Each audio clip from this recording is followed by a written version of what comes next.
ہم جب کسی شخص کی تعزیت کرنے جاتے ہیں تو فاتحہ پڑھی جاتی ہے قرآن و حدیث کی روشنی. اس پہ میری ویڈیو ریکارڈ ہے، ایصال ثواب کے 10 طریقے، لاکھوں لوگوں نے دیکھی ہے. اس سے پہلے بھی ایصال ثواب کے اوپر میری ڈیٹیل ویڈیو ریکارڈ ہے.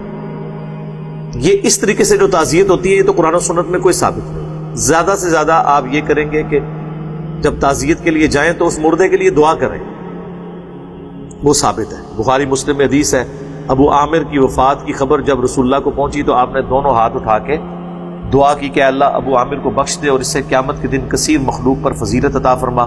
صحابہ کہتے ہیں ہم نے حضور کی بغلوں کی سفیدی بھی دیکھی کیونکہ آپ نے تہمد اور چادر لی ہوئی تھی.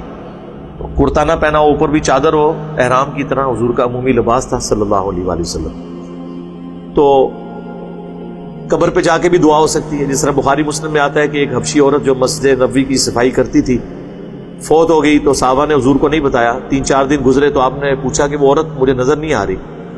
تو کہا یا رسول اللہ وہ تو فوت ہو گئی تھی، ہم نے اسے دفنا دیا، آپ کے آرام میں خلل سمجھا کہ آپ کو اٹھائیں.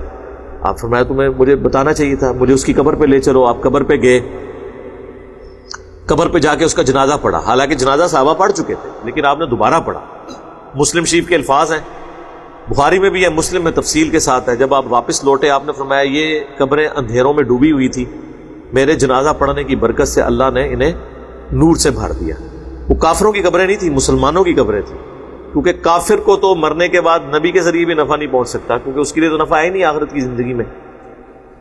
تو اس سے بھی پتہ چل گیا کہ آپ قبرستان پہ جا کے جنازہ بھی پڑھ سکتے ہیں کسی بندے کی تعزیت کے لیے اگر آپ بعد میں پہنچیں، اگرچہ اس کا جنازہ ہوا ہو. بخاری مسلم میں آتا ہے کہ شہدائے احد کے اوپر حضور نے 8 سال کے بعد غزوہ احد کے میدان میں جا کے دوبارہ نماز جنازہ ان کے لیے پڑھی. تو یہ بھی دعا کی ایک شکل ہے. قبر پہ بھی آپ ہاتھ اٹھا کے دعا کر سکتے ہیں. صحیح مسلم میں نبی علیہ السلام نے 3 دفعہ ہاتھ اٹھا کے بقیع غرقد قبرستان میں دعا کی. سیدہ عائشہ نے روایت کی ہے، بڑی لمبی حدیث ہے، وہ میں نے بیان کی بھی ہے. تو آپ قبر پہ ہاتھ اٹھا کے قبر والے کے لیے مانگنا ہے، قبر والے سے نہیں مانگنا. صحیح مسلم میں حدیث ہے، السلام علیکم اہل الدیار من المؤمنین والمسلمین. یہاں جو مسلمان مومنین اور مسلمین دفن ہو تم پر اللہ کی طرف سے سلامتی ہو. السلام علیکم اہل الدیار من المؤمنین والمسلمین وَإِنَّا إِن شَاءَ اللَّهُ بِكُمْ لَلَاحِقُونَ نَسْأَلُ اللَّهَ لَنَا وَلَكُمُ الْعَافِيَةَ. ہم بھی ان قریب مر کے تمہارے ساتھ ملنے والے ہیں، ہم اللہ کے حضور اپنے لیے اور تمہارے لیے عافیت کا سوال کرتے ہیں.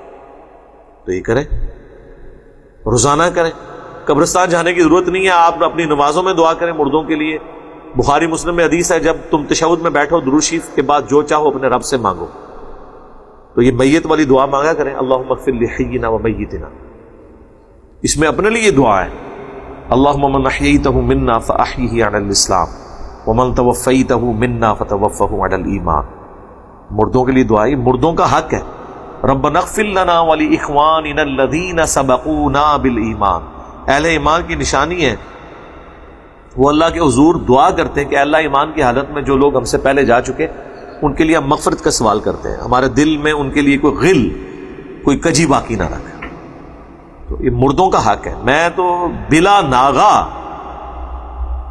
سب کے لیے دعا کر کے سوتا ہوں، یہ حق ہے. میرے اوپر تو خیر زیادہ حق ہے. جامعہ ترمذی میں حدیث ہے، جو کسی قوم کا امام ہوتا ہے اور وہ صرف اپنے لیے دعا کرے اور اپنے متعلقین کے لیے دعا نہ کرے تو وہ خائن ہے. اسی سے اجتماعی دعا نکالی ہے نا بریلوی دیوبندیوں نے. اس میں اجتماعی دعا کا تو ذکر ہی نہیں ہے. وہ تو یہ کہ جب اپنے لیے دعا کرے تو اپنے ساتھیوں کو بھی یاد رکھے.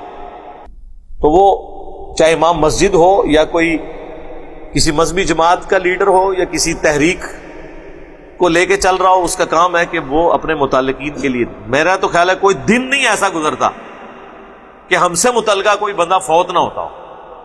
لاکھوں کی تعداد میں ہیں لوگ، ان کے اپنے رشتہ دار ہیں.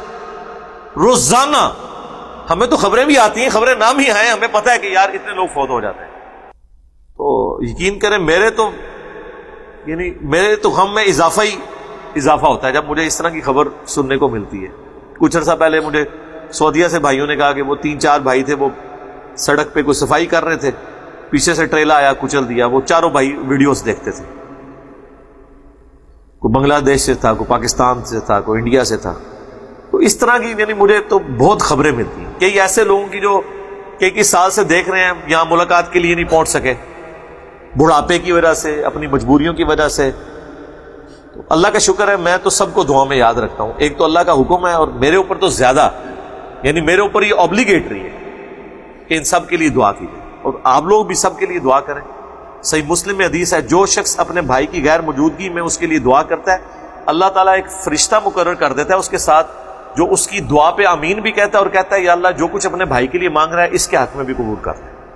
جب آپ کسی کے لیے دعا کر رہے ہوتے ہیں تو وہ آپ اپنے لیے دعا کر رہے ہوتے ہیں، اللہ کا حکم بھی پورا کر رہے ہوتے ہیں. ربنا اغفر لنا ولاخواننا الذین سبقونا بالایمان.